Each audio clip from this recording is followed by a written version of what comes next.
Mesdames et messieurs, bonsoir, bienvenue dans ce journal que nous commençons par les titres. Le président de la République reçoit un message de son homologue kenyan portant sur la candidature du Kenya à la présidence de la Commission de l'Union africaine.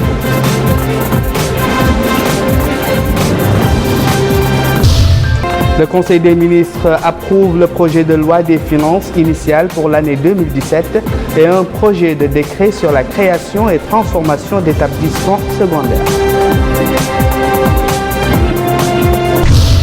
Les réactions nationales et internationales favorables et défavorables à l'élection de Donald Trump pleuvent à travers le monde. Merci de nous accueillir chez vous. Avant de passer au développement de ces titres, le courrier du président de la République. Mohamed Ould Abdelaziz a réitéré dans un message de félicitations adressé à son homologue angolais José Eduardo dos Santos à l'occasion de la fête nationale de son pays, sa volonté et sa détermination de continuer d'œuvrer au développement des relations de coopération unissant les deux pays. Toujours au volet diplomatique, le Kenya brigue la présidence de la Commission de l'Union africaine. Son président, Uhuru Kenyatta, l'a fait savoir au président de la République, Mohamed Ould Abdelaziz, dans un message qu'il lui a adressé par le biais de son ministre de la Culture, des Arts et des Sports.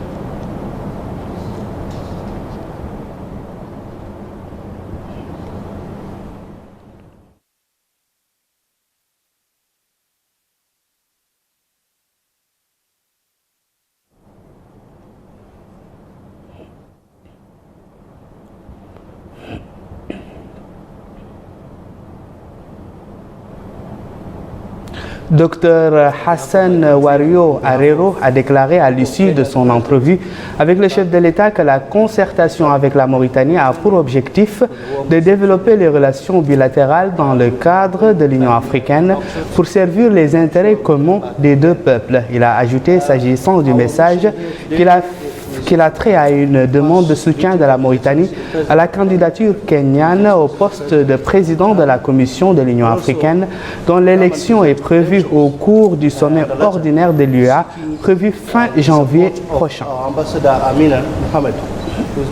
Venons-en maintenant au Conseil des ministres qui s'est réuni ce matin sous la présidence du président de la République. Parmi les décisions approuvées par le gouvernement, le projet de loi de finances initiale, budget de l'État pour l'année 2017. Le communiqué final du Conseil des ministres avec Mohamed Lamine Bakar. Le Conseil des ministres s'est réuni aujourd'hui sous la présidence du président de la République, Mohamed Ould Abdelaziz. Le Conseil a examiné et approuvé le projet de loi de finances initiale, budget de l'État pour l'année 2017. Le projet de budget de l'État pour l'année 2017 s'équilibre en recettes et en dépenses à la somme de 461,44 milliards d'ouguiya contre 451,17 milliards d'ouguiya pour la loi des finances 2016, soit une augmentation de 10,27 milliards d'ouguiya en valeur absolue et 2,28% en valeur relative. En intégrant les dépenses d'investissement financées par des apports extérieurs, le projet de loi des finances 2017 s'établit en ressources et en charges en montant de 603,44 milliards d'ouguiya, en hausse de 15,27 milliards d'ouguiya en valeur absolue et de 2,60% en valeur relative par rapport à la loi des finances initiale 2016. Correspondant à la première année de mise en œuvre du premier plan d'action prioritaire de la stratégie de croissance accélérée et de prospérité partagée, le projet de budget de l'État pour l'année 2017 consacre aux dépenses d'investissement une enveloppe globale de 258,56 milliards d'ouguiya destinée au financement de projets structurants dans les secteurs des infrastructures, de l'agriculture, de l'hydraulique, de l'énergie et du développement humain. Le Conseil a également examiné et adopté un projet de décret portant création et transformation de certains établissements d'enseignement secondaire. Le présent projet de décret a pour objectif de répondre à la demande croissante de scolarisation au secondaire par la création de 22 collèges pour l'année scolaire 2016-2017, de transformer certains collèges en lycées et de régulariser la situation juridique de certains établissements, conformément à l'article 08 de la loi 69-269 du 1er août 1969 portant réorganisation de l'enseignement secondaire. Le ministre des Affaires étrangères et de la coopération a présenté une communication relative à la situation internationale. Le ministre de l'Intérieur et de la décentralisation a présenté une communication relative à la situation intérieure.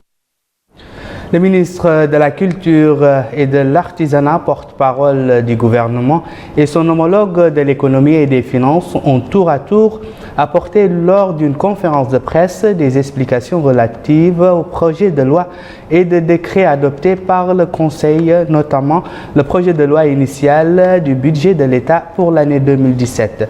Conférence de presse que vous pouvez d'ailleurs suivre en intégralité après ce journal.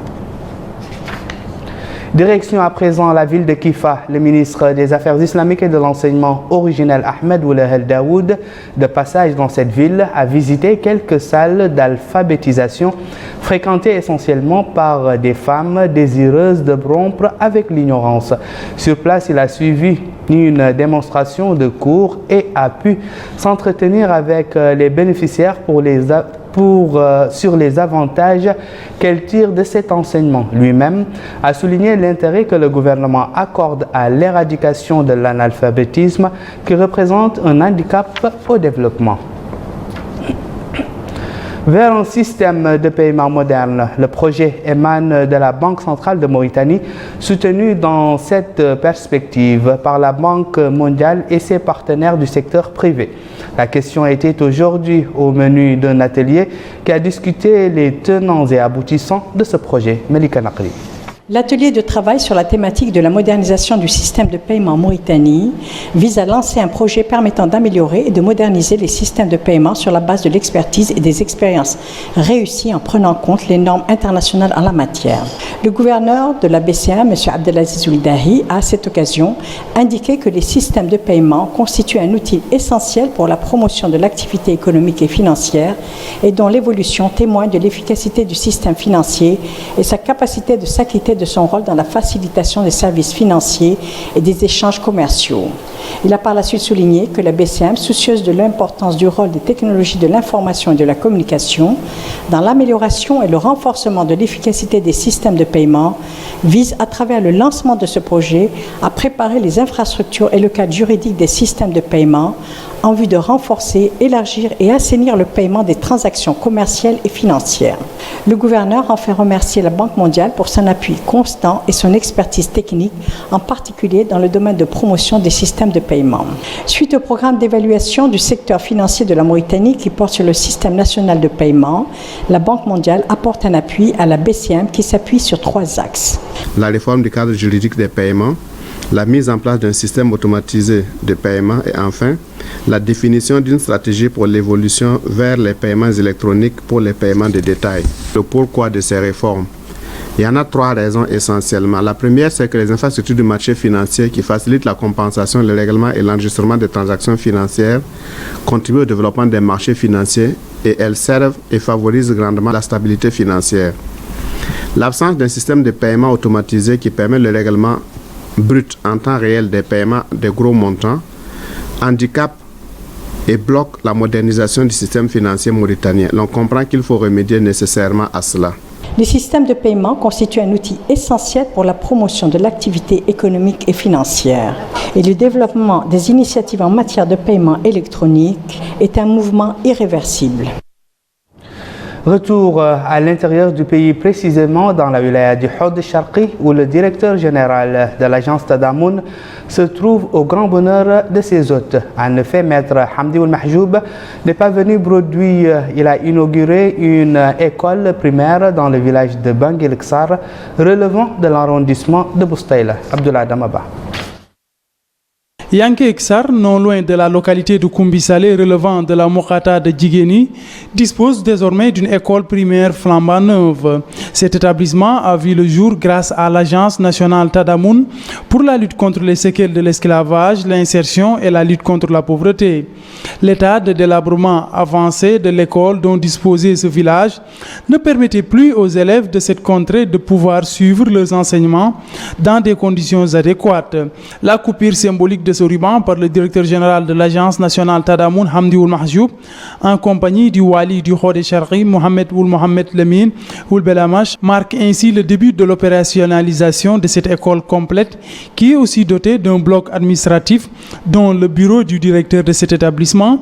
Au cours de ces rencontres tenues en marge de cette cérémonie d'inauguration en présence des habitants, le maire de la commune de Koumbi-Salé a, au nom des habitants, remercié l'agence Tadamoun pour cette infrastructure scolaire. Les habitants qui se sont par la suite prononcés ont tour à tour remercié cette structure.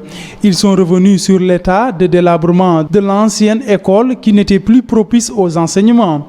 Le village de Touémirat Limari, relevant de la commune de Bouradoum, dans la Mokhata d'Amourj, étraîne aussi son école. Cet établissement complet n'est pas la seule réalisation de Tadamoun dans cette localité.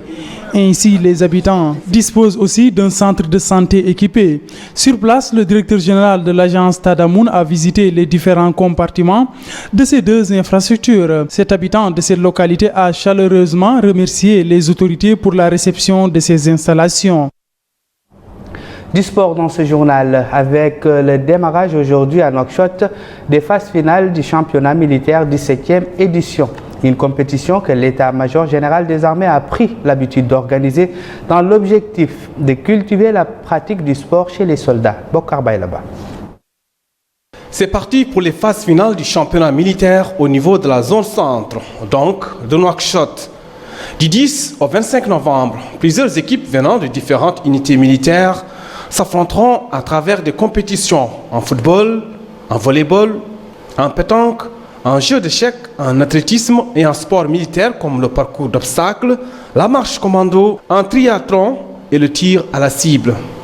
L'occasion pour le chef d'état-major de l'armée de terre, le général Mohamed Cheikh Ould Mohamed Lamine, de souligner que le sport constitue les conditions de la cohésion sociale et de la concorde nationale, base indispensable pour la réussite des nobles missions dont sont investis les militaires. Il a ajouté que l'armée nationale accorde une grande importance au sport, objectif développer les capacités physiques et morales des militaires, conformément à l'adage qui dit « l'esprit sain dans le corps sain ». Après cette allocution d'ouverture, le public a assisté à plusieurs sauts en parachute.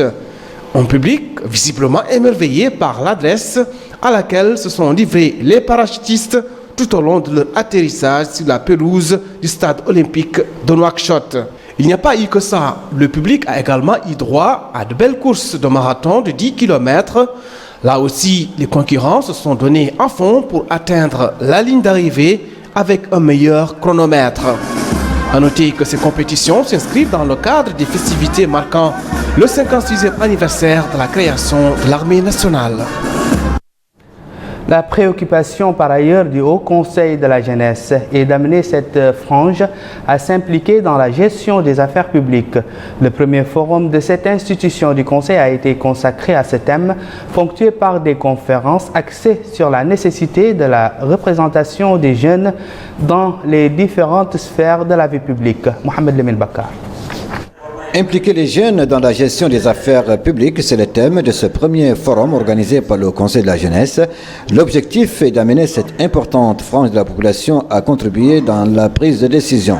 Une opportunité que les jeunes doivent saisir, dira le président de ce Conseil, au vu de l'intérêt et de l'encouragement des intérêts des hautes autorités du pays, caractérisé selon lui par la nomination des jeunes dans certaines fonctions et la création par décret présidentiel d'un Haut Conseil de la jeunesse. C'est revigoré par cet intérêt qu'a été initié ce forum, a-t-il dit, pour sensibiliser les jeunes quant à l'importance de leur réelle participation aux affaires.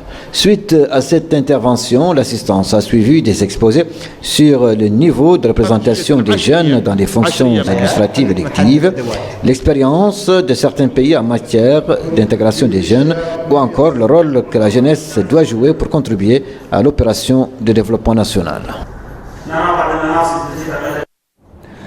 La commune d'Ixar et l'ONG Nour ont rendu hommage à feu Christopher Irvin, activiste américain dans l'action humanitaire assassiné dans cette commune un 23 juillet 2009. L'occasion pour nombre d'intervenants de mettre en exergue le caractère humaniste du défunt et le rôle joué par son organisation caritative Nour en faveur des détenus.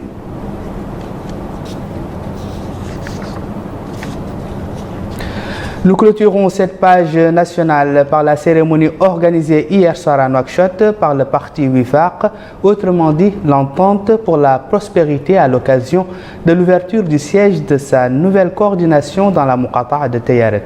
Le parti compte par le biais de cette coordination renforcer son action dans cette Muqata'a afin de garantir une grande participation au prochain référendum. La présidente du parti a insisté sur l'implication des jeunes dans la politique ainsi que l'appui aux conclusions du dialogue national inclusif dont 90% ont fait état du renforcement des acquis de la frange des jeunes et de son rôle. Aux États-Unis, l'élection surprise de Donald Trump à la Maison-Blanche a suscité de nombreuses réactions. D'abord, de grandes villes des États-Unis ont été le théâtre de manifestations contre l'élection de Donald Trump. Boston, New York, Washington, Chicago, Austin et toutes les villes de la côte ouest ont été concernées. Les manifestations parties de campus universitaires ou lycéens ou de rassemblements spontanés ont réuni quelques centaines de personnes à plusieurs milliers à New York. Sur le plan international, les réactions ne se sont pas fait attendre. Une réunion spéciale des ministres des Affaires étrangères de l'Union européenne a été convoquée dimanche à Bruxelles. À Cuba, un message de félicitations a été adressé par Raúl Castro à son voisin américain nouvellement élu. François Hollande a en fait autant. Il a souhaité engager sans tarder des échanges avec Trump. Vladimir Poutine a pour sa part eu recours à un télégramme pour applaudir Donald Trump et lui écrire qu'il espère une amélioration des relations russo-américaines. Obama promet à Trump de faire tout son possible pour qu'il réussisse. Le président élu des États-Unis est arrivé jeudi matin pour rencontrer Barack Obama dans le bureau ovale afin d'évoquer la transition d'ici sa prise de fonction le 20 janvier. Enfin, ce matin, le nouveau locataire de la Maison-Blanche a eu des entretiens avec son prédécesseur. Obama a promis à Trump de faire tout son possible pour qu'il réussisse. Les deux hommes ont évoqué lors de cette première rencontre la transition qui aura lieu le 20 janvier prochain. En Angleterre, au moins 7 personnes sont mortes et une cinquantaine ont été blessées dans le déraillement d'un tramway à Croydon, au sud de Londres. Les premières indications suggèrent que le tramway circulait à une vitesse significativement supérieure à la vitesse autorisée. L'accident a eu lieu vers 6h10 GMT lorsque le tramway à 2 rames a déraillé et s'est couché sur le flanc. Voilà qui met fin à ce journal, le rappel des titres. Le président de la République reçoit un message de son homologue kényan portant sur la candidature du Kenya à la présidence de la Commission de l'Union africaine.